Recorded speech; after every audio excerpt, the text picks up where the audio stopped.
বিএনপির পক্ষ থেকে ২৩৭ আসনে মনোনয়ন দেওয়ার পর সারা দেশে সরগরম হয়ে উঠেছে নির্বাচনী হাওয়া। জামাতের পক্ষ থেকে বলা হচ্ছে কয়েকদিনের মধ্যে দলটিও চূড়ান্তভাবে দলের ৩০০ আসনের মনোনীত প্রার্থীদের নাম ঘোষণা করবে। একই সঙ্গে এনসিপির পক্ষ থেকেও প্রার্থী ঘোষণার কার্যক্রম শুরু হয়ে গেছে। আজকের ভোটে টেনে আমরা কথা বলবো নির্বাচনে যারা মনোনয়ন পেয়েছেন বিভিন্ন আসনে তাদের সঙ্গে। দর্শক, স্বাগত জানাচ্ছি নির্বাচন নিয়ে এখন টেলিভিশনের নিয়মিত আয়োজন ভোটে টেনে। পুরো এই আয়োজন জুড়ে আপনাদের সঙ্গে আছি আমি বেলায়েত হোসাইন। ভোটে টেনের শুরুতেই আমরা জেনে নিতে চাই আজকে সারাদিন নির্বাচন নিয়ে রাজনীতির মাঠ কেমন ছিল। বিশেষ করে কথা বলেছেন বিএনপির স্থায়ী কমিটির সদস্য মির্জা আব্বাস, কথা বলেছেন জামায়াতের আমির ডাক্তার শফিকুর রহমান, এনসিপির মুখ্য সমন্বয়ক নাসির উদ্দিন পাটোয়ারি এবং নির্বাচন কমিশন থেকে ৩টি দলকে নিবন্ধন দেওয়া হয়েছে। আমরা সব বিষয়ে জেনে আসতে চাই। চূড়ান্ত তালিকাটা সময় মতো আমরা ইনশাল্লাহ কেন্দ্রের পক্ষ থেকে ঘোষণা করব। আমাদের মধ্যে মতানৈক্য হোক, তবে দোয়া করেন মত বিরোধ যেন না হয়। মতের ভিন্নতা থাকবে, এটাই গণতন্ত্রের সৌন্দর্য। সব দল তো এক দল নয়, সবগুলা দল ভিন্ন ভিন্ন, তাদের দৃষ্টিভঙ্গিতেও কিছু পার্থক্য থাকবে, এটাই স্বাভাবিক। অক্টোবরের 30 তারিখ পর্যন্ত সময় বেঁধে দেওয়া হয়েছিল। এই সময়ের ভিতরে যে সফটওয়্যার এখানে ইনস্টল করা হয়েছে এটা ফাংশন করে নাই প্রপারলি, যার কারণে আগ্রহ থাকা সত্ত্বেও, চেষ্টা থাকা সত্ত্বেও অনেকেই কিন্তু ভোটার হতে পারেননি। এই সরকার দুটি দলের উপরে, একটি তাদের নিজস্ব সৃষ্ট দল আর একটা পুরনো দল, এদের উপরে ভর করে এই সরকার টিকে আছে। এই সরকারকে ওরা যা বলে, ওই দুটি দল যা বলে, এই সরকার তাই করে। সর্বশেষ প্রমাণ হলো একটা প্রতীক নিয়ে, নির্বাচনী প্রতীক। আমি প্রমাণ করে দিলাম আপনাদের। দুর্নীতিতে যারা চ্যাম্পিয়ন, গণ অভ্যুত্থানের পর আমি বলেছিলাম এক লোকে যে চাঁদাবাজি আর দুর্নীতি করেছে তারা দিয়েই তো গণভোট হওয়া সম্ভব। এত ধরনের তারা বাংলাদেশের মানুষের উপর অত্যাচার করেছে। যার বিরুদ্ধে ন্যূনতম কোনো অভিযোগ আসবে দুর্নীতি, চাঁদাবাজি, সন্ত্রাসীরা, আমরা তাদেরকে নমিনেশন দিব না ইনশাআল্লাহ। এটা আমাদের দৃঢ় প্রত্যয়।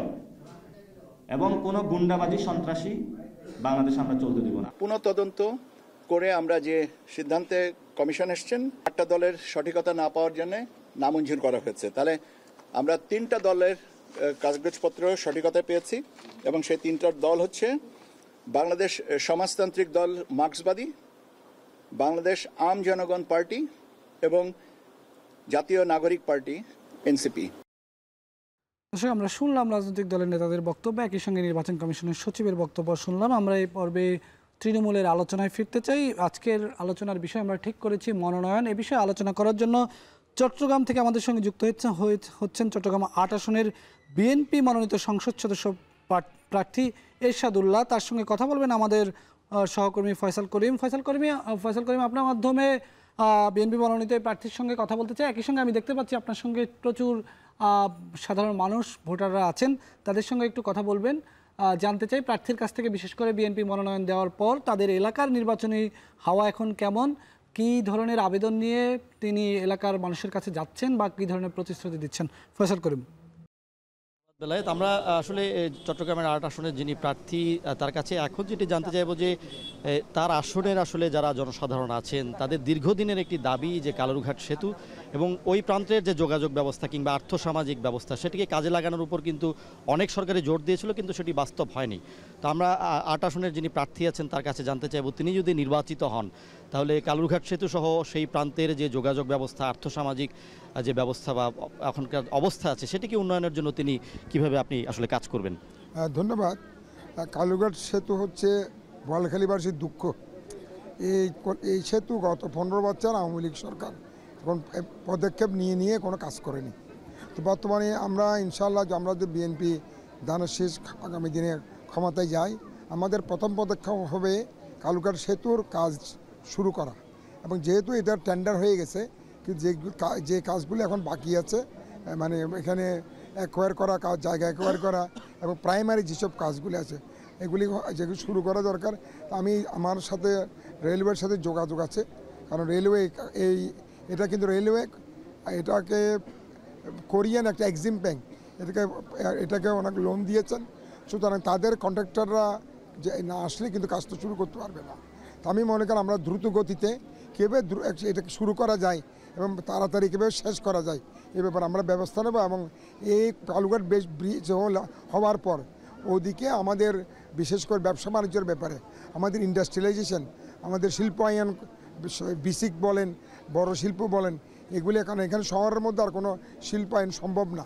সুতরাং ওখানে আমাদের শিল্পায়ন হলে আমাদের বিশেষ করে বোয়ালখালীবাসীর যারা আমাদের ছাত্র যুবক ভাইয়েরা আছে, বেকারত্ব অভিশাপে যারা জর্জরিত, তাদেরকে চাকরির সংস্থান করা হবে, একটা বেকারত্বর সমস্যার সমাধান হবে। আর দ্বিতীয় কথা হচ্ছে, ওখানে বোয়ালখালী একটা বড় এলাকা, সেখানে এখন আছে পঞ্চায়েত সদস্য বিশিষ্ট যে একটা হেলথ কমপ্লেক্স আছে, সেটাকে আমরা 250 বেডের একটা হসপিটাল করার জন্য চিন্তাভাবনা করছি। এবং আমাদের ছেলে মেয়েদের খেলাধুলার জন্য, তাদের শরীর ঠিক রাখার জন্য একটা স্টেডিয়ামের জন্য আমরা চিন্তাভাবনা আমাদের আছে, সেটা ইনশাআল্লাহ আমরা করব।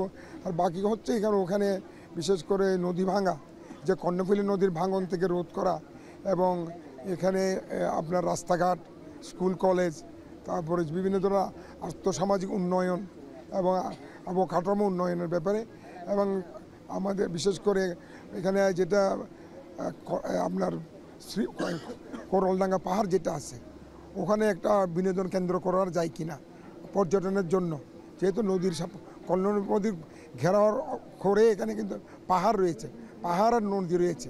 তো এখানে কোনো বিনোদন কেন্দ্র করতে পারলে আমি মানুষের জন্য একটা, চট্টগ্রামবাসীর জন্য একটু সুবিধা হবে, বোয়ালখালীবাসীর জন্য সুবিধা হবে। এই ধরনের অনেক পরিকল্পনা আমাদের আছে। আমরা ইনশাল্লাহ ধানের শীষ যদি আগামী দিনে জনগণ যদি ধানের শীষকে বেছে নেয়, তা আমরা এইসব পরিকল্পনাকে বাস্তবায়ন করব। আর এই পারে বিশেষ করে কর্ণফুলী নদীর ওপরে হচ্ছে বোয়ালখালী, আর এই পারে হচ্ছে 3টি থানা, সোয়ানগঞ্জ থানা, পাঁচলাইশ থানা, বাইজিৎ থানা। এখানে যেহেতু সিটি কর্পোরেশনের আওতাধীন, আমরা মাননীয় মেয়র সাহেবকে নিয়ে এখানে বিশেষ করে রাস্তাঘাট, জলবদ্ধতা এবং বিভিন্ন ধরনের খেলাধুলার ব্যাপারে, যদিও একটা মেয়র সাহেব বলেছেন একটা স্টেডিয়াম উনি শুরু করেছেন পাকুলিয়াতে, আরও কয়েকটা করার কথা আছে। আমরা দেখব আমাদের এখনও কারণ ছেলেমেয়েদেরকে এখন ফেসবুক, ইউটিউব থেকে যদি আমরা দূরে রাখতে যাই, তাহলে দূরে রাখতে গেলে আমাদেরকে খেলাধুলা ছাড়া বিকল্প নেই। এই খেলাধুলার মাধ্যমে তাদেরকে একটা বিনোদন আছে, শরীর চর্চার জন্য তাদের একটা আছে, মাধ্যম আছে। আর দ্বিতীয় কথা হচ্ছে, তারা কিন্তু ওই সময়টা ফেসবুক, ইউটিউবে না দিয়ে খেলাধুলার মাধ্যমে দিচ্ছে, এবং এখান থেকে কিন্তু আমাদের যদি ভালো খেলোয়াড় আমরা সৃষ্টি করতে পারি, তাহলে আমরা জাতীয়ভাবে খেলতে পারবে, ইন্টারন্যাশনাল প্লেয়ার খেলতে পারবে। সুতরাং আমাদেরকে এইগুলি আমাদের চিন্তা করতে হবে। আপনি যেহেতু এই সংসদীয় আসনের, আপনি নিশ্চয়ই আপনার শৈশব নদী পাড়ে কেটেছে, নদী দেখে বড় হয়েছেন। তো চট্টগ্রামের একটি দুঃখ কিন্তু কর্ণফুলী নদী, এবং আমরা দেখছি দুপারে কিন্তু দূষণের মহোৎসব চলছে। নদী কিন্তু আগের অবস্থায় নেই, এবং প্রচুর প্রাকৃতিক সম্পদ এবং প্রাণীজ সম্পদ কিন্তু এই নদীকে ঘিরে রয়েছে, যেটিকে সম্ভাবনা কাজে লাগালে কিন্তু বাংলাদেশ উপকৃত হবে। তো আপনার এলাকায় যেহেতু এমন একটি নদী রয়েছে, বাংলাদেশের অত্যন্ত অর্থকরী একটি নদী, যে নদীর একটি বড় ভূমিকা রয়েছে বাংলাদেশের আমদানি রপ্তানি থেকে শুরু করে অর্থনীতিতে, তো সেই নদী নিয়ে আপনার কোনো পরিকল্পনা আছে কিনা? নদী আমাদের কর্ণফুলী নদীর সবচেয়ে বড় সমস্যা হচ্ছে দূষণ এবং ভরাট। আমার সাথে কালকেও আমার সাথে পোর্ট চেয়ারম্যানের সাথে দেখা হয়েছিল, উনি বিশেষ করে ড্রেজিংয়ের ব্যাপারে উনি কিন্তু পদক্ষেপ নিয়েছেন। ড্রেজিং না হলে কিন্তু এটা কন্টিনিউয়াস ড্রেজিং করতে হবে, ড্রেজিং না হলে কিন্তু নদী যে ভরাট হচ্ছে সেটা কিন্তু আলটিমেটলি আমাদের বিশেষ করে যে আমাদের শিপগুলো আসতেছে, এগুলি আসা কঠিন হয়ে যাবে। আর দ্বিতীয় কথা হচ্ছে, আমরা যে পলিথিন ফেলাচ্ছি, পলিথিন বলেন, কাঁচরা বলেন, এখন এগুলিকে আমাদেরকে একটা সামাজিক আন্দোলন করতে হবে। এটা কেন আমরা ড্রেনে ফেলে দিচ্ছি, আলটিমেট ড্রেন থেকে এগুলি কিন্তু খালে গিয়ে, খাল থেকে আলটিমেটলি নদীতে চলে যাচ্ছে। এগুলো আমাদেরকে রোধ করতে হবে। এগুলো যদি আমরা, আর পলিথিন সরকারকে একটা এটাকে বিকল্প, যেমন পচনশীল পলিথিন যেগুলো হবে, যেমন আমাদের জুট দিয়ে যেগুলি তৈরি হবে, এগুলিকে আমাদের করতে হবে। কারণ পলিথিন আমাদের এটা এনভায়রনমেন্টের জন্য এত ক্ষতিকারক, এবং এটা মনে হয় এটাকে ব্যান করা উচিত। ধন্যবাদ আপনাকে আমাদের সাথে আপনার মূল্যবান সময় এবং মতামত দেওয়ার জন্য। আমরা যেটি আসলে দেখলাম যে আমাদের যিনি বিএনপির 8 আসনের মনোনীত প্রার্থী, তার সাথে তার আসনের নির্বাচনী যেই প্রতিশ্রুতি, ঐক্যমত সহ নানা বিষয় নিয়ে আজকে আলোচনা হলো। তবে দিন শেষে যারা এই এলাকার ভোটার আছেন, তাদের প্রত্যাশা যাতে একটি শান্তিপূর্ণ, সুষ্ঠু এবং একটি গ্রহণযোগ্য নির্বাচনের মাধ্যমে তারা তাদের যোগ্য প্রার্থীকে নির্বাচিত করতে পারে, তাদের সেই প্রত্যাশা রয়েছে। তো আমাদের কাছে আজকে ভোটের ট্রেনে চট্টগ্রাম থেকে ছিল এতটুকুই। বেলায়েত। অনেক ধন্যবাদ ফয়সাল করিম। এই পর্যায়ে নিচ্ছি ছোট্ট একটা বিরতি। RICL TMX, যুগের পর যুগ স্থাপনা থাকে মজবুত। VRM প্রযুক্তির RICL TMX রড।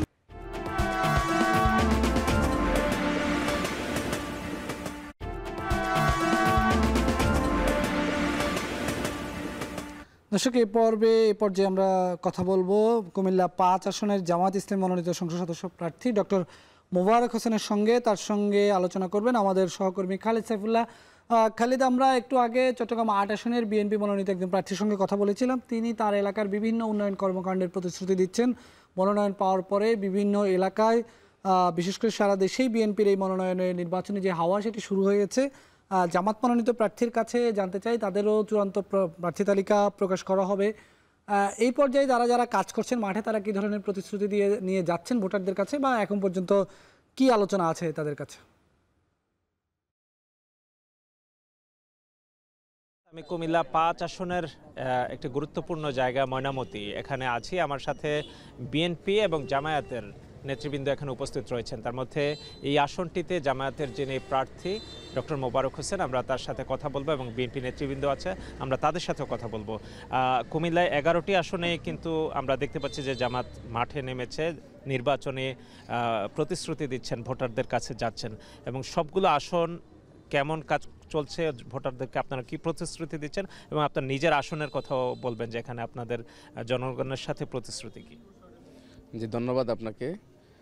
কুমিল্লা 11টি আসনে জামাত আগে থেকেই প্রার্থী নির্ধারণ করা হয়েছে প্রাথমিকভাবে।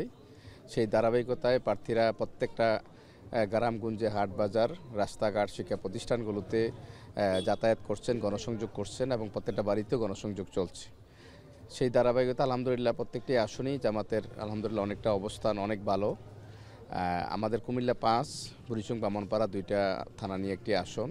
সেখানে আমরা, বিশেষ করে আমি ছাত্র শিবিরের সাবেক কেন্দ্রীয় সভাপতি ছিলাম, এবং বাংলা জামাত ইসলাম কেন্দ্রীয় মজলিস শুরার সদস্য, এবং জামাতের প্রার্থী হওয়ায় আমাদের প্রার্থীতা আগে ঘোষণা হওয়ায় আমরা প্রত্যেকটা হাট বাজার, শিক্ষা প্রতিষ্ঠান, গ্রামগঞ্জে, প্রত্যেকটা বাড়িতে এবং পাড়ায় মহল্লায়, দোকানপাটে আমার যাওয়ার সুযোগ হয়েছে।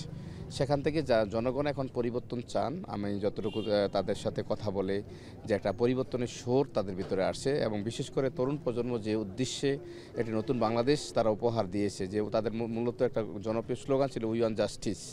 তো সেই উই ওয়ান্ট জাস্টিসকে বাস্তবায়ন করার জন্য মূলত আমরা কাজ করে যাচ্ছি। আমরা চাই তরুণ সমাজ, এলাকার সবাইকে ঐক্যবদ্ধভাবে আগামী দিনে একটি সুন্দর সমৃদ্ধ আসন আমরা উপহার দিব। আমাদের বিশেষ করে বুড়িচং, বামনপাড়ায় আমরা ক্যান্টনমেন্ট এরিয়া এবং গুরুত্বপূর্ণ এরিয়া, ঢাকার পাশে হওয়া সত্ত্বেও আমরা অনেক দিক দিয়ে আমরা পিছিয়ে আছি। যেমন রাস্তাঘাট দিয়ে আমরা অনেক দূর পিছিয়ে আছি। আমাদের তরুণ প্রজন্মকে আরও এগিয়ে দেওয়ার সুযোগ আছে, সেটাকে আরও যদি আমরা কর্মসংস্থান তৈরি করে এগিয়ে যেতে পারি, এবং আমাদের শিক্ষার গুণগত মানটাকে যদি আরও বেশি ডেভেলপমেন্ট করতে পারি, তাহলে তরুণ সমাজ অনেক এগিয়ে যেতে পারবে। তো সেক্ষেত্রে আমাদের প্রশাসনে যারা নেতৃবৃন্দ আছেন, যারা শিক্ষা নিয়ে কাজ করেন, তাদের সাথে আমাদের একাধিকবার বসা হয়েছে, যে আমরা বলছি যে এটাকে শিক্ষার মানটাকে কীভাবে আরও গুণগত পরিবর্তন করা যায়। আমরা চাই এই এলাকার কারিগরি, বিশেষ করে কারিগরি শিক্ষা, আজকে যে আমরা ইউরোপ বা আমরা অন্যান্য উন্নত রাষ্ট্রে যদি তাকাই, তাদের কারিগরি শিক্ষাটাকে অনেক বেশি ডেভেলপমেন্ট হয়েছে। আমরা চাই কারিগরি শিক্ষাটাকে আরও কীভাবে ডেভেলপমেন্ট করে আমাদের তরুণ সমাজকে কর্মমুখী করা যায়। তারা যদি আমাদের, বিশেষ করে আমাদের দেশে, যেটা আপনিও ইতিমধ্যে লক্ষ্য করেছেন, যে আমাদের আলহামদুলিল্লাহ আমাদের দেশটা এত বেশি সমৃদ্ধ যে মাটির নিচে আমাদের অনেক রিসোর্স রয়েছে, এবং আমাদের পৃথিবীর মধ্যে সবচেয়ে বেশি তরুণ এবং যুবকের অবস্থান হচ্ছে বাংলাদেশে বেশি। আর এটা হচ্ছে আমাদের দেশের জন্য অনেক সম্ভাবনার দেশ। আমি এখানে একটু যুক্ত করছি, আপনি তরুণদেরকে নিয়ে অনেক প্রত্যাশার কথা বলছেন, কিন্তু কুমিল্লার বুড়িচং এবং ব্রাহ্মণপাড়া একটি সীমান্তবর্তী জেলা, এখানে মাদকের বেশ প্রভাব রয়েছে, এবং আমরা জানি যে অতীতের নির্বাচনগুলোতে অস্ত্রের ব্যাপক প্রদর্শনী হয়েছে। তো সেই বিষয়ে আপনার প্রশাসনের কাছে কি চাওয়া থাকবে নির্বাচন সুষ্ঠু করার জন্য, এবং মাদকের বিরুদ্ধে আপনার প্রতিশ্রুতি? জি, আপনাকে ধন্যবাদ। আপনি যেমনটি বলেছেন যে আমাদের সীমান্ত এরিয়া হওয়ায় আসলে মাদকের একটা বিশাল প্রভাব এখানে রয়েছে। তো সেখান থেকে আমরা প্রভাবটাকে কিভাবে মাদকটাকে মুক্ত করা যায়, একটি মাদক মুক্ত এরিয়া হিসাবে কীভাবে মানে আমরা তৈরি করতে পারি, সেক্ষেত্রে সবার সহযোগিতা দরকার।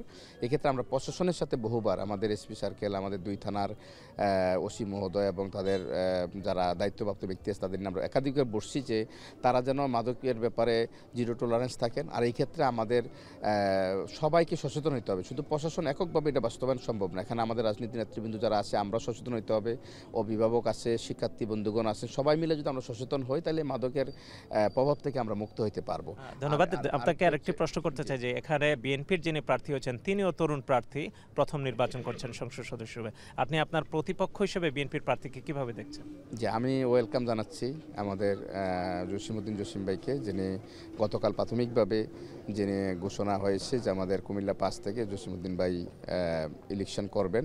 আমি ওনাকে স্বাগত জানাই এবং ওয়েলকাম জানাচ্ছি যে আমরা প্রতিহিংসা রাজনীতি নয়, আমরা প্রতিযোগিতা থাকবে, আমাদের মানুষের মন জয় করে যে আমরা এগিয়ে যাব তারা সেই আগামী দিনের এখানকার এমপি হবেন। তো আমি এমপি হইলেও আমরা চাই সবাইকে নিয়ে আমরা কাজ করতে। আমরা এখানে আমাদের বিশেষ করে আমাদের বুড়িচং বামনপাড়ায় একটা মানে সহাবস্থান যেটাকে বলা হয়, যে আমাদের বিএনপি জামাতের যে একটা ঐক্য এবং প্রত্যেকের সাথে একটা সম্পর্ক পারিবারিক এবং আমাদের রাজনৈতিকভাবেও এখানে প্রতিহিংসা আমাদের রাজনীতি নেই এখানে। তো আমরা চাই সেটা ধরে রাখবো। আমার পক্ষ থেকে সর্বাত্মক এই সহযোগিতা থাকবে এবং জসিম ভাই যিনি পেয়েছেন ওনাকে আমরা আহ্বান করবো যে এখানে আমরা প্রতিহিংসা না করে আমরা ঐক্যের মাধ্যমে সুন্দরভাবে আমরা আমাদের কার্যক্রমকে আমরা পরিচালনা করব। এখন যেন পারস্পরিক যেন আমাদের দ্বন্দ্ব বা আমাদের কোনো ধরনের দূরত্ব তৈরি না হয়, আমরা সেটাই আশাবাদ। ধন্যবাদ। তারা একটি সৌহার্দ্যপূর্ণ পরিবেশে নির্বাচন অনুষ্ঠিত হবে সেটাই প্রত্যাশা করছেন জামাতের যিনি প্রার্থী ডক্টর মোবারক হোসেন। এখানে বিএনপির বুড়িচং উপজেলার যুগ্ম সম্পাদক আনোয়ার হোসেন, আপনি আপনার নেতৃবৃন্দ সহ এখানে উপস্থিত হয়েছেন। আমরা জানতে চাইব যে একটি সীমান্তবর্তী উপজেলা দুটিকে কেন্দ্র করে এই আসনটি, এখানে মাদকের বেশ প্রভাব রয়েছে। আপনাদের প্রার্থী যিনি নির্বাচনের জন্য মনোনীত হয়েছেন, মাদক নির্মূল এবং সমাজে আসলে মানুষকে পরিবর্তনের জন্য কি কি প্রতিশ্রুতি দিচ্ছেন? ধন্যবাদ আপনাকে। আপনি ইতিমধ্যে জানেন আজকে যিনি গতদিন আমাদের কেন্দ্রীয়ভাবে বাংলাদেশ জাতীয়তাবাদী দল থেকে বুড়িচং বামনপাড়া একক প্রার্থী হিসেবে ঘোষণা করছেন হাজী জসিমউদ্দিন জসিম ভাইকে। উনি দীর্ঘ 30 বছর এই জনপথে কাজ করেন। উনি ওনার কাজে এবং ওনার বিভিন্ন রাজনীতির কর্মকাণ্ডে এবং সামাজিক কর্মকাণ্ডে উনি সবসময় একটি কথাই বলেন, মাদককে সবসময় উনি না বলেন এবং মাদকের বিরুদ্ধে উনি জিরো টলারে সবসময় থাকেন। আপনারা ইতিমধ্যে জানেন আমরা 2001 সালে বিএনপি এই আসনটা ক্ষমতায় ছিল, তখনও আমাদের এই বুড়িচং বামনপাড়া আপনি জানেন 17টি ইউনিয়ন, এই 17টি ইউনিয়নকে ঘিরেই 2টি উপজেলা নিয়ে একটি নির্বাচনী এলাকা। আপনি ইতিমধ্যে আপনি জানবেন এবং জেনেছেন আমরা আমাদের দলীয় যখন ক্ষমতায় ছিল দল, তখন আমাদের এই 17টি ইউনিয়নে 2টি উপজেলায় আমাদের সুন্দরভাবে এবং মাদকের যেরকম এখন যে অবস্থা 2017 বৎসরে বা 16-17 বৎসরে যে মাদকের যে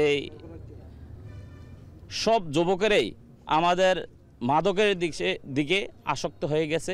এখনও যে সরকার তত্ত্বাবধায়ক সরকার আছে, আমি তত্ত্বাবধায়ক সরকারের কাছে আমি উদারতা আহ্বান করব, পাশাপাশি আমরা সহযোগিতা করব।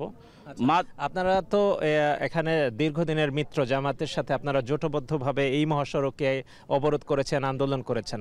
এখন জামাতের প্রার্থী আপনারা যে প্রার্থী বিএনপির তার অপোজিশনে বিপরীত প্রার্থী, তো এই নির্বাচনের পরিবেশ কেমন থাকবে? সৌহার্দ্যের কথা বলেছেন আপনাদের জামাতের যিনি প্রার্থী, আপনাদের বক্তব্য? ইনশাল্লাহ আসলে আমরা ওই যে কথাটা বলেছিলাম 2001-এও আমরা জোটগতভাবে আমরা নির্বাচন করেছি। আমরা 17 বছর আন্দোলন সংগ্রাম করেছি। আমরা বেশ কিছু মামলা জামাত এবং বিএনপি মিলেই এই হাইওয়ে রোড থেকে শুরু করে বিভিন্ন জায়গায় আমাদের উপজেলায় আমরা একসাথে আসামি। রাজনীতির কারণে, রাজনীতির প্রেক্ষাপটে, গণতন্ত্রের কারণেই আমরা আসলে 2টা ভাগে বিভক্ত। এখন যদিও আমরা 2টা ভাগে বিভক্ত, আমরা চাই দেশ এবং সমাজ যাতে উন্নত হয়। আমি দেখছি যারা আমাদের এখন বিপক্ষে যারা কাজ করছে বাংলাদেশ জামাতে ইসলাম, তারাও আসলে জনগণের কাছে যায়, ধারে ধারে যাইতে আছে ভোটের জন্য, আমরাও যাই। আমাদের আসলে দীর্ঘদিনের এই বুড়িচং বামনপাড়ার গণমানুষের একটি দাবি, বাংলাদেশ জাতীয়তাবাদী দল আগামী জাতীয় সংসদে সংসদ সদস্য হাজী জসিমউদ্দিন জসিম ভাইকে নির্বাচিত করবে এই আশা। ওনারা প্রত্যাশা করছেন, দুই দলের প্রত্যাশা হচ্ছে যে বুড়িচং কৃষি গ্রামীণ অর্থনীতিতে বেশ সমৃদ্ধ এবং এখানে মাদকের যে প্রভাব রয়েছে, যেহেতু সীমান্তবর্তী জেলা, যারা জনপ্রতিনিধি নির্বাচিত হবেন সবাইকে মিলে একটি সুন্দর জনপদ গড়ে তুলবেন।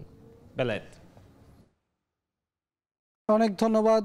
খালিদ সাইফুল্লাহ কথা বলছিলেন কুমিল্লার একজন জামাতের প্রার্থী এবং বিএনপির একজন নেতার সঙ্গে। দর্শক, আমরা যুক্ত ছিলাম কুমিল্লায়। এই পর্বে নিচ্ছি ছোট্ট একটি বিরতির পর আমরা ফিরে এসে যুক্ত হব বরিশালে।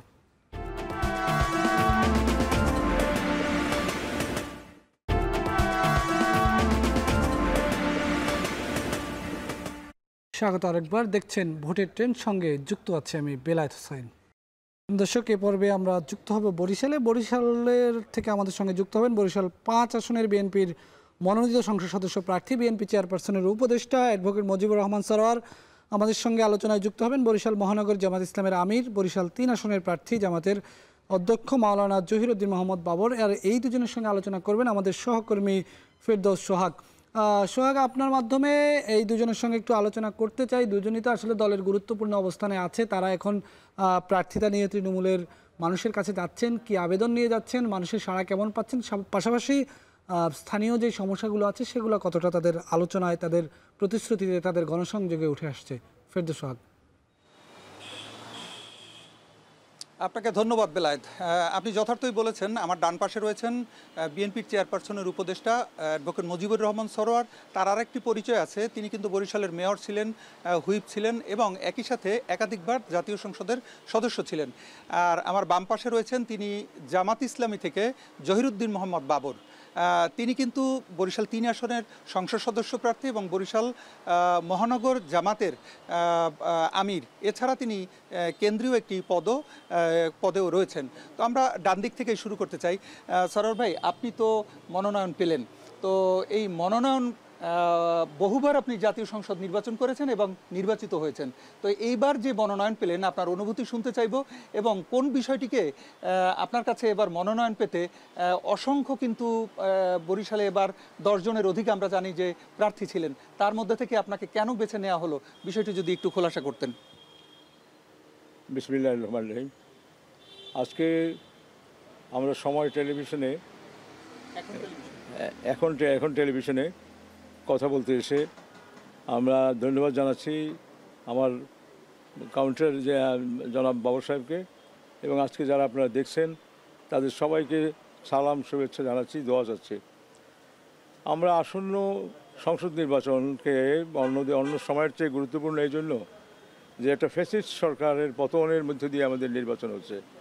যে গণতন্ত্রের জন্য আমরা 16 বছর যাবৎ আমরা চেষ্টা করছি, আন্দোলন করছি, হত্যা, গুম, খুন এবং অরাজকতা, বিশৃঙ্খলা, আমাদের বিরুদ্ধে যে আক্রমণ, আমাদের উপরে চর্চা, জেল জুলুম করার পরে দেশনেত্রী বেগম খালেদা জিয়া জেলখানায় গিয়েছেন, আমরা জেলখানায় গিয়েছি এবং তারেক সাহেব লন্ডন থেকে আসতে পারছেন না। এরকম একটা অরাজক, একটা বিশৃঙ্খল একটা পরিস্থিতিতে তারা রাষ্ট্রযন্ত্রের সাথে কথা বলে তারা এই নির্বাচনটা করেছে এবং বিরোধী দল যাতে নির্বাচনে না আসতে পারে এজন্য যা দরকার সেটা করেছে। এবং সেজন্য আমরা মনে করি যে শুধু একটা এবার ভোট নয়, যে দেশে লাখো প্রাণের বিনিময়ে বাংলার স্বাধীনতা, সেই দেশে যেই ভোটের অধিকার মানুষের থাকবে না এটা মানুষ আশা করে না। যার জন্য গণতন্ত্রের জন্য এই সংগ্রামে আপামর মানুষ যোগ দিয়েছে এবং আমি বৈষম্য বিরোধী যারা আন্দোলন সংগ্রাম করেছেন এবং যারা শহীদ হয়েছেন তাদের রুহের মাগফিরাত কামনা করছি এবং আগামী দিনের আসন্ন নির্বাচনে এই পতিত ফ্যাসিস্ট সরকারকে যাতে আর না আসতে পারে এবং তাদের বিচারের ব্যবস্থা হয় এবং যে আমাদের এবং সনদগুলো এমনভাবে হয়েছে যেমন উচ্চকক্ষ, নিম্নকক্ষ, বিশিষ্ট পার্লামেন্ট, যেমন আমাদের সংবিধানের 70 অনুচ্ছেদের সংশোধন, আমরা সংবিধানের 116 ধারায় পৃথক বিচারালয়ের ব্যবস্থা এবং এই এমনভাবে আমার সনদগুলো তৈরি করেছে যে বাংলাদেশে আর কখনো ফ্যাসিস্ট সরকার আর উত্থান হবে না। আমরা একটু আপনার ছোট করে যদি অনুভূতি শুনতে চাই যে এবার মনোনয়ন পাওয়ায় আপনার অনুভূতি কি? আমার অনুভূতি অনেক অনেক ভালো, এবং তার কষ্টের মধ্যে দিয়ে এখনও আমাদের যাদের গুম করেছে তাদের বাড়িতে যেতে হয়, তাদের খরচ বহন করতে হয়, এবং মামলা মোকদ্দমাগুলোর সমস্যার সমাধান করতে হবে। এবং এখনও আমাদের যুবক ছেলেরা এই 16 বছর যাবৎ যারা আওয়ামীকরণ করেছে তারা কর্মসংস্থান পেয়েছে, যারা আওয়ামীকরণ করতে পেরেছে তাদেরকে চাকরি বাকরি ব্যবসা বাণিজ্য দেওয়া হয়েছে। আমাদের বাবর ভাই, আপনার কাছ থেকে আমরা শুনতে চাইবো সেটি হচ্ছে যে আপনি এমন একটি দলের নেতা যে দলটিতে আমরা জানি যে অত্যন্ত গুরুত্ব সহকারে মনোনয়ন দেয়া হয়। তো প্রথম ধাপে আপনাদেরকে মনোনয়ন যেটি দেয়া হয়েছে আপনার অনুভূতি শুনতে চাইছি, এবং আপনার কাছ থেকে আমরা আরও একটি জিনিস জানতে চাই, সেটি হচ্ছে যে আপনাদের যারা প্রতিপক্ষ থাকবে কিভাবে মোকাবেলা করবেন। দুটি প্রশ্নের উত্তর একসাথে চাই। আসসালামু আলাইকুম রহমতুল্লাহ বরকাত। ধন্যবাদ ফেরদৌস সোহাগ ভাই, আপনি সহ এখন টেলিভিশনের সকল দর্শক শ্রোতা এবং আজকে আমাদের সাথে আছেন বরিশালে আমাদের রাজনৈতিক অভিভাবক হিসেবে যিনি ভূমিকা রেখেছেন জনাব অ্যাডভোকেট মুজিবুর রহমান সরোয়ার, তাকেও ধন্যবাদ। আমাকে যে প্রশ্নটি করেছেন আসলে আমি দুইভাবে উত্তর দিতে চাই। একটা হলো যে দীর্ঘদিন আমরা ভোটে অংশগ্রহণ করতে পারি নাই, নির্বাচন হয়নি দেশে, সেখানে আজকে একটি নির্বাচন হচ্ছে, এই বিষয়টি আমাদের কাছে খুবই ভালো লাগার। আমি সহ আমাদের দেশের জনগণ, বিশেষ করে নতুন যারা ভোটার, সবার কাছে একটা উৎসাহ উদ্দীপনার বিষয়, সেদিক থেকে ভালো লাগছে। দ্বিতীয়ত হলো যে প্রার্থী হিসেবে আমাকে যে মনোনয়ন দেওয়া হয়েছে সে ব্যাপারে আপনি অনুভূতি জানতে চেয়েছেন। আসলে আপনি জানেন যে আমাদের দলে কোনো প্রার্থিতা চাওয়ার প্রশ্ন নেই। দল যাকে প্রার্থী ঘোষণা করে তাকে সেখানে সেই দায়িত্ব পালন করতে হয়। এটাকে আমরা একটা জবাবদিহিতার জায়গা থেকে দেখি। আমি এজন্য নিজেকে খুব দুর্বল মনে করছি এই জায়গা থেকে যে এই জনগণের কাছে জবাবদিহি করা, আল্লাহর কাছে জবাবদিহি করা যে জনগণের দায়িত্ব, সে দায়িত্ব আমাদের সংগঠন আমাকে এখানে পালন করার জন্য দিয়েছেন। এটি সঠিকভাবে পালন করতে পারা এটি অত্যন্ত দায়বদ্ধতার জায়গায় একটা কঠিন ব্যাপার। সেই জায়গা থেকে আসলে আমরা তো কোনো আনন্দ অনুভব করি না, যেহেতু এটা একটা কঠিন জবাবদিহিতার ব্যাপার। দুনিয়ায় যেমন মানুষের কাছে জবাবদিহি করতে হবে, তেমন মৃত্যুর পরে আল্লাহর কাছে এই বিষয়ে জবাবদিহি করতে হবে। সরোজ ভাই, আপনার কাছে জানতে চাইবো এটা যে আপনার নির্বাচনে যখন প্রতিপক্ষ জামাত খুব গুরুত্ব একটা এই মুহূর্তে ফ্যাক্টর, তো জামাতের ভোট নিয়ে নেওয়া অথবা বিএনপির ভোট নেওয়া অথবা আওয়ামী লীগের যারা ছিল তাদের ভোট নেওয়া, এই বিষয়টি কিভাবে মোকাবেলা করবেন এভাবে? কারণ আপনি বারবার নির্বাচিত হয়েছেন, আপনার প্রতিও কিন্তু তাকিয়ে আছে অন্য দলের নেতারাও। আপনার কাছ থেকে একটু শুনবো। আসন্ন সংসদ নির্বাচনে আমাদেরকে একটু চিন্তা ভাবনার মধ্যেই ফেলেছে, এবং জনগণ ও আলাপ আলোচনা করছে বিভিন্নভাবে। যেমন যারা আমাদের যারা সনদ তৈরি করেছেন, আমাদের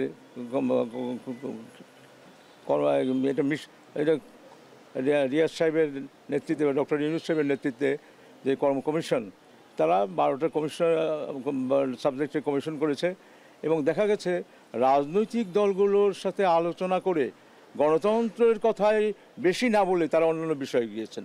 এটা আসলে আমরা চাই না, এক।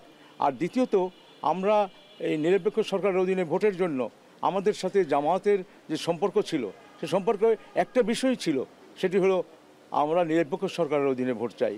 কিন্তু আমরা বিশ্বাস করতে পারছি না যে আলাপ আলোচনা বা একটা লিয়াজো কমিটি এটা থাকা খুব জরুরি ছিল। কারণ জামাত ইসলাম আমরা অনেক দিন যাবৎ আমরা এই নিরপেক্ষ সরকারের জন্য ভোট করছি, কিন্তু ওনারা মাঝে মধ্যেই দেখি যে ওনারা স্থানীয় সরকার নির্বাচন চায়, এখন আবার পিআর পদ্ধতিতে চায়। এটা আসলে জনগণ বুঝতে পারে না। জনগণ পিআর পদ্ধতিতে যায়, যেমন ইভিএমের মতো পিআর পদ্ধতি আমিও বুঝি না। তো সেইভাবে আজকে কথা হচ্ছে যে দ্বিকক্ষ বিশিষ্ট হলে পরে নিম্নকক্ষে পিআরের প্রশ্নই আসে না, উচ্চ কক্ষে পিআর হইতে পারে, সেটা আলাপ আলোচনার মাধ্যমে। এবং সেটা আমি মনে করি যে কমিশনরা অন্যান্য কিছু বাদ দিয়ে রাজনৈতিক দলগুলোর সাথে আলোচনা করে সমাধান করাই ভালো, এবং রাজনৈতিক দলগুলো আমরা যারা আন্দোলন সংগ্রামে ছিলাম এখনও সময় আছে যে আমরা লিয়াজো করে আলাপ আলোচনা করে আমাদের এই সমস্যার সমাধান করতে হবে। পৃথিবীর ইতিহাসে এই গণ অভ্যুত্থান ব্যর্থ হয়েছে মিশরে এবং তিউনিসিয়ায়। বাংলাদেশের গণ অভ্যুত্থান ব্যর্থ করার জন্য পাশের দেশে যে ঘটনা করছে, এখনও সময় আছে আমাদের রাজনীতিতে আমাদের নিজস্ব চিন্তাভাবনা, স্বাধীনতা, সার্বভৌমত্ব রক্ষা করে আমাদের লিয়াজো কমিটি করে আমাদের সমস্যার সমাধান করা উচিত। ধন্যবাদ আপনাকে। বাবর ভাই, আপনার কাছ থেকে আমরা একটা জিনিস জানতে চাই। আমরা দেখছি যে দেশের বিভিন্ন জায়গায় হিন্দু যারা কমিউনিটির আছেন, সনাতন ধর্মাবলম্বী, তাদেরকে কৌশলে যাতে নেওয়া যায়। জামাত ইসলাম একসময় তারা পছন্দ করতো না, এমন একটা ধারণা ছিল। কিন্তু আমরা যেটা দেখছি যে জামাতের ইসলাম হিন্দু কমিউনিটির লোকজনকে তা আপনারা এমনভাবে মানে ভোট নেওয়ার জন্য চেষ্টা চালাচ্ছেন। এই কৌশলটা বরিশালেও আছে কিনা, অথবা থাকবে কিনা, অথবা অন্য অন্য জায়গায় যেটা দেখছি সে বিষয় নিয়ে যদি একটু কিছু বলেন, ভোটার কিভাবে টানবেন? জি, ধন্যবাদ আপনাকে। আসলে রাজনীতি তো আমরা সকল শ্রেণী, ধর্ম, পেশার মানুষকে নিয়েই করতে চাই। আমাদের অমুসলিম ভাইদের সাথে আগেও আমাদের সম্পর্ক ছিল, এখনও আছে। এতদিন আমরা কাজ করতে পারি নাই, প্রকাশ্যে কথা বলতে পারি নাই, মানুষের কাছে যেতে পারি না। এখন হয়তো সবার কাছে যেতে পারছি, সবাই আমার কাছে আসতে পারতেছে। এই জন্য আপনাদের কাছে মনে হচ্ছে যে হঠাৎ করেই মনে হয় এরকম একটা কিছু ঘটে যাচ্ছে। আসলে তা নয়, আমরা সবসময় ওনাদের সাথে ছিলাম, পাশে ছিলাম, সুখে দুঃখে ওনাদের সহযোগিতা করেছি। তো সেভাবে সারা দেশে যেভাবে অমুসলিম ভাইয়েরা আমাদের বিভিন্ন জায়গায় আপনি যেভাবে বলছেন প্রার্থীদের সাথে সাড়া দিচ্ছে, আমাদের বরিশালেও সে একই অবস্থা আছে। আমরা ধন্যবাদ। আপনার কাছে শেষ প্রশ্ন, খুব সংক্ষেপে উত্তর চাই। সেটি হচ্ছে যে বরিশালের অনেক সমস্যা আছে, তার মধ্যে একটি সমস্যা হচ্ছে 6 লেন অথবা 4 লেন, এটি কোনোটিতে উন্নীত করা হয়নি, শুধু বলা হচ্ছে। আপনি যদি নির্বাচিত হতে পারেন এ ব্যাপারে কি ভূমিকা রাখবেন যদি একটু জানাতেন? দেখুন, উন্নয়নের ব্যাপারটা আমাদের কাছে অত্যন্ত গুরুত্বপূর্ণ। 1979 সালের 23শে নভেম্বর শুক্রবার দিন বরিশালে বাংলাদেশের বাইরে বিরল ক্যাবিনেট মিটিং হয়েছিল। এই ক্যাবিনেট মিটিংয়ে জিয়াউর রহমান যে সিদ্ধান্ত নিয়েছিলেন, বিভাগ, বিশ্ববিদ্যালয়, বিমানবন্দর, radio station, teachers training college, Barishal board, বিভিন্ন বিষয়গুলো বাস্তবায়ন করার জন্য উত্তরাধিকার সরকার দেশনেত্রী বেগম খালেদা জিয়া বরিশালে এসে বিভাগ ডিক্লারেশন করেন, বিশ্ববিদ্যালয় ডিক্লারেশন করেন, এবং অন্যান্য উন্নয়নগুলো কাজ করেছেন। সিটি কর্পোরেশন, মেট্রোপলিটন পুলিশ, অন্যান্য বিষয়গুলো করেছেন। কিন্তু আমরা দেখেছি যে এই গত সরকার, তার আত্মীয় স্বজনরা বড় বড় জায়গায় ছিল, তারা কোথাও গিয়ে শেখ হাসিনাকে দিয়ে একটা কমিটমেন্ট করাতে পারেন নাই এবং কোথাও একটা উন্নয়ন করাতে পারেন নাই। কাজে আমরা জানি যে আমরা না আসা পর্যন্ত বরিশালবাসীর উন্নয়নটা সম্পন্ন হবে না। অসংখ্য ধন্যবাদ। আপনার কাছে লাস্ট প্রশ্ন, সেটি হচ্ছে যে বরিশালের মানুষ কিন্তু ভোলায় গ্যাস আছে, কিন্তু বরিশালের মানুষ সেটি ভোগ করতে পারছে না, সারা দেশের মানুষও ভোগ করতে পারছে না। এখান থেকে ঢাকায় অথবা খুলনায় গ্যাস নেওয়া এবং বরিশালে গ্যাস ইন্ডাস্ট্রিয়ালাইজ করার ব্যাপারে জামাত যদি ক্ষমতায় আসে, অথবা আপনি যদি এই এলাকার সংসদ সদস্য হতে পারেন, আপনার যে এলাকা নির্বাচিত হবেন, এই ব্যাপারে আপনি কি ভূমিকা রাখবেন গ্যাস নিয়ে? আপনার কাছ থেকে শুনতে চাই। জি, একটি সুন্দর প্রশ্ন করেছেন। আসলে বরিশালের মূল সমস্যা হলো কর্মসংস্থানের অভাব। আপনি চিটাগাং গেলে আমার এলাকার শ্রমিক পাবেন, কুমিল্লা ইপিজেডে পাবেন, গাজীপুরে পাবেন, নারায়ণগঞ্জে পাবেন, ঢাকায় তো আছেই, খুলনায় বিভিন্ন জায়গায় আমাদের এলাকার মানুষ পাবেন। কিন্তু আমরা বরিশালে এই উন্নয়নটা করতে পারছি না। এর জন্য আমাদের একটা সমস্যা ছিল যাতায়াত যোগাযোগ, আরেকটি হলো এই গ্যাসের সমস্যা। তো আমাদেরকে যদি দেশের জনগণ দায়িত্ব দেয় বা আমরা ব্যক্তিগতভাবেও দায়িত্ব পাই, তাহলে অবশ্যই এটা নিয়ে আমরা কাজ করব। ভোলার গ্যাস ভোলায় সরবরাহ করার পরে উদ্বৃত্ত থাকে, সেই গ্যাসকে বরিশালে এনে এখানে বিভিন্ন রকমের কলকারখানা গড়ে তোলা, ইপিজেড গড়ে তোলা এবং আমাদের বেসিককে আরও শক্তিশালী করার জন্য আমরা সর্বাত্মক ভূমিকা রাখার চেষ্টা করবো ইনশাআল্লাহ। জি, আমরা শুনছিলাম আমার ডান পাশে রয়েছেন মুজিবুর রহমান সরোয়ার বিএনপি থেকে, আর বাম পাশে রয়েছেন জহিরুদ্দিন মোহাম্মদ বাবর জামাত ইসলামী থেকে। তারা দুজন তাদের কথাবার্তাগুলো আমাদেরকে জানালেন এবং এগুলো কিন্তু তাদের মনের কথা, এবং এগুলো কিন্তু দেশ ও দশের মানুষের এবং স্থানীয়ভাবে বরিশালের বাসী যারা রয়েছেন তারা কিন্তু শুনতে চান। 4 লেন বা 6 লেন নিয়ে এবং গ্যাস নিয়ে তাদের কথাও আমরা শুনলাম। নির্বাচিত হতে পারলে তারা এই কাজগুলো বরিশালবাসীর জন্য উপহার দেবেন। এতটুকু ছিল বরিশালের আজকে মনোনয়ন বিষয়ক যে আলোচনা, আমার হাতে থাকা এতটুকুই। অনেক ধন্যবাদ ফেরদৌস সোহাগ। বরিশালের দুজন গুরুত্বপূর্ণ সেখানকার স্থানীয় নেতার সঙ্গে, একই সঙ্গে তারা কেন্দ্রীয় নেতাও, তাদের সঙ্গে কথা বলেছেন, তারা তাদের ভাবনাগুলো জানিয়েছে। একই সঙ্গে তারা নির্বাচিত হলে কি এলাকার জন্য কি কাজ করতেছেন সেই প্রতিশ্রুতিও তারা দিয়েছেন। দর্শক, এই ছিল আমাদের আজকের ভোটে ট্রেনের আয়োজন। সাথে থাকার জন্য ধন্যবাদ।